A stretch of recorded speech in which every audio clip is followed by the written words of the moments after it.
Chapter 1.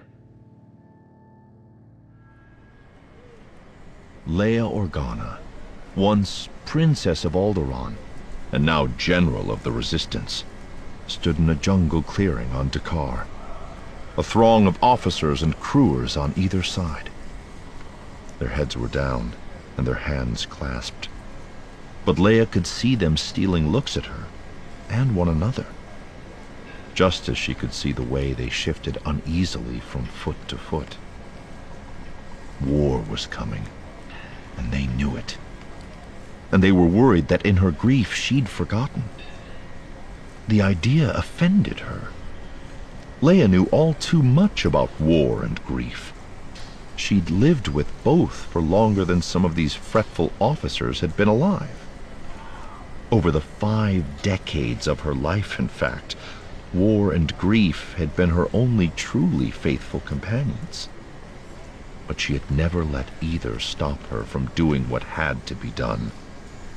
The anger felt hot and sharp, and came as a relief after the hours of rudderless sorrow that had left her feeling empty, like she'd been hollowed out. She didn't want to be standing here in the steaming jungle. She hadn't wanted to hold this ceremony at all.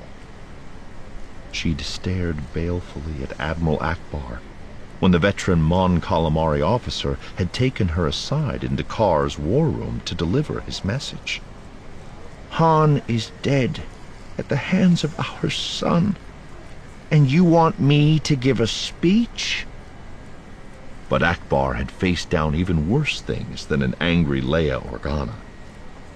Her old friend had held his ground, apologetic but insistent, and she'd understood what he was thinking. The Resistance had so little in terms of resources, whether one was talking about soldiers, ships, or credits. It had just won an enormous victory at Starkiller Base by destroying the First Order superweapon. But the euphoria had been short-lived. The New Republic was all but destroyed, and the First Order was now free to unleash its fury on the Resistance. Whether Leia liked it or not, the Resistance's greatest strength, its one indispensable asset, was her. Her leadership, her legacy of sacrifice, her legend were what held this fragile movement together. Without them, the Resistance would disintegrate before the First Order's guns. Her people, and they were her people, were facing the greatest test in their history. To stand firm, they needed to see her and hear from her.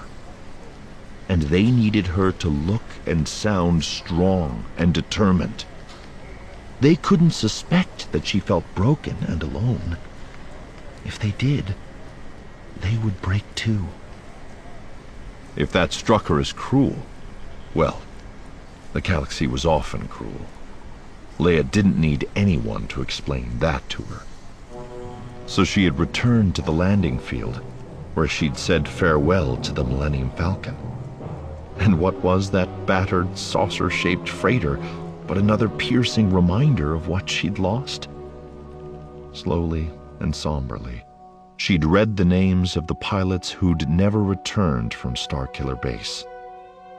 And then, trailed by her entourage, she'd walked slowly to the edge of the jungle for the second part of the ceremony Ackbar had insisted on.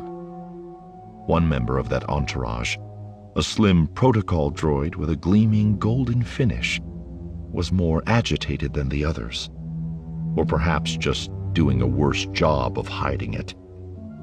Leia stepped forward and nodded at C-3PO, who signaled in turn to an old cam droid. The hovering droid accompanied Leia as she stepped forward and looked down at the objects she'd placed among the roots of one of Dakar's sprawling trees. The droid's sensors tracked her gaze, and its lens focused on a crude wooden figurine, whittled by an inexperienced hand. Han had carved that figurine while she lay against his shoulder in an Ewok hut, the night before the Battle of Endor. He'd meant it to be her, wearing a primitive dress and holding a spear. But he hadn't told her that, and she'd asked innocently if it was one of their Ewok hosts. Han had tossed the carving aside in embarrassment, but she'd quietly retrieved it and had it in her pocket when the second Death Star exploded in the sky overhead. It made for a pretty sorry memorial, but then Han had always traveled as if determined to avoid making much of a footprint. She'd first slipped inside his cabin on the Falcon during the journey to Yavin 4, hoping a look around would give her some understanding of how someone could be at once so charming and infuriating, and found a chaotic mess.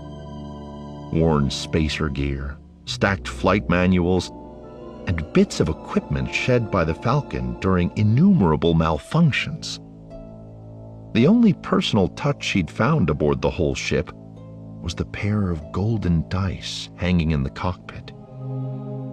Leia turned to face the Resistance members, automatically waiting for the whir of the cam droid as it repositioned itself in front of her.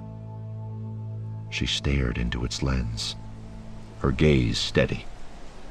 Han would hate this ceremony, she said, knowing her voice was clear and firm, as it had been during countless Senate sessions.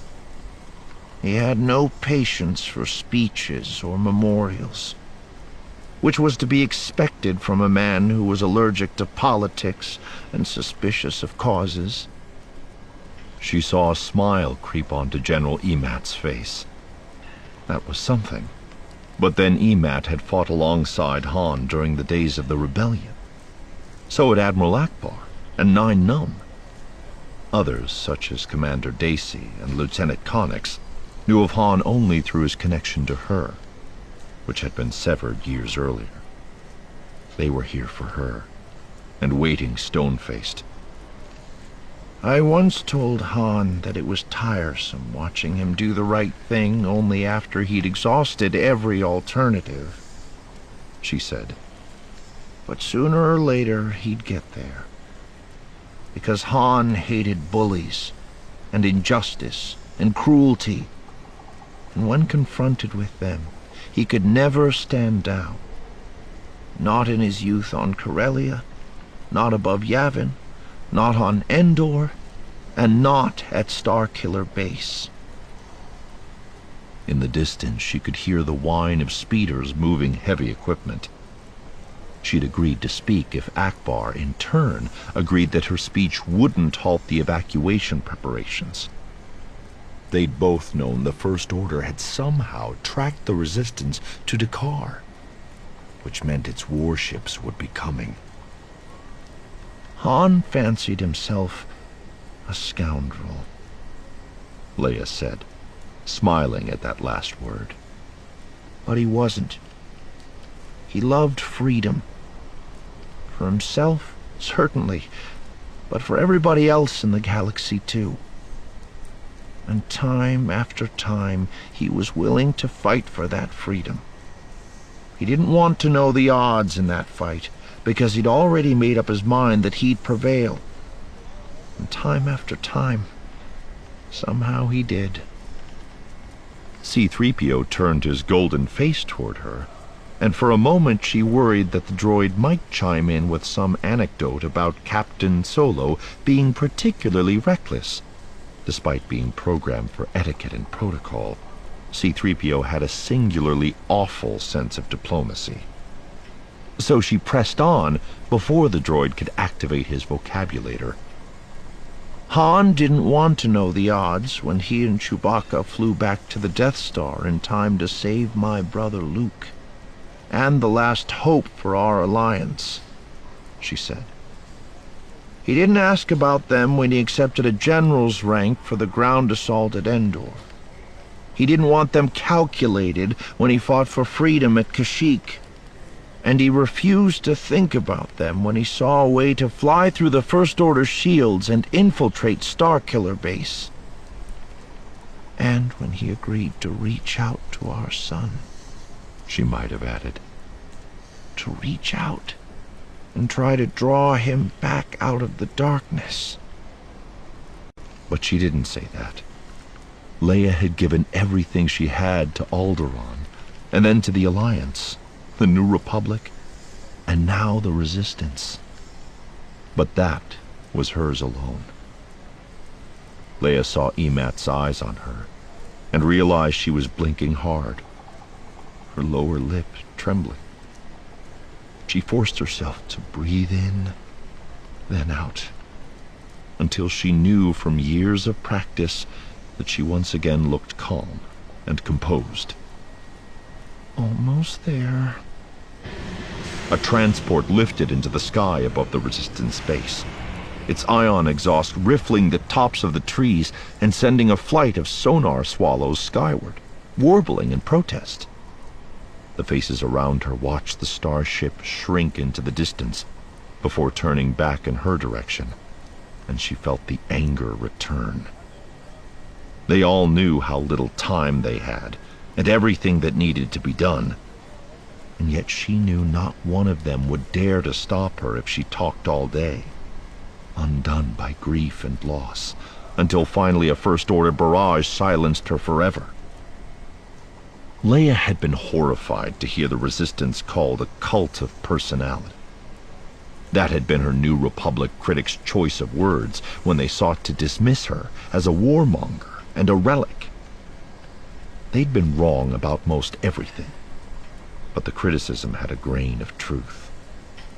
Leia and her fellow leaders had struggled to find the time or resources to make the Resistance anything else. Well, no time to fix that one right now.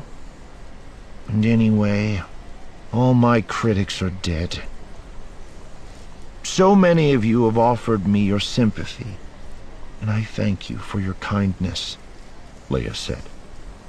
But now I ask you to focus once again on the cause we all serve. They were nodding now. Good. It was past time to finish this and release them. The sooner she did, the sooner she could escape their endless parade of questions and demands, if only for a little while, and be alone with her private grief. We face long odds, Leia said. The New Republic is leaderless, and the First Order is on the march. I can't tell you what those odds are, and I don't want to know, because nothing could change my mind about what we have to do now. She said nothing for a moment, letting her words hang there for the audience to consider. We must return to the fight, she said. We do so because, like Han, we believe in justice and freedom, and because we will not accept a galaxy ruled by cruelty. We'll fight for those ideals. We'll fight for each other and the sacred bonds we've forged serving side by side. And we'll fight for all the people in the galaxy who want to fight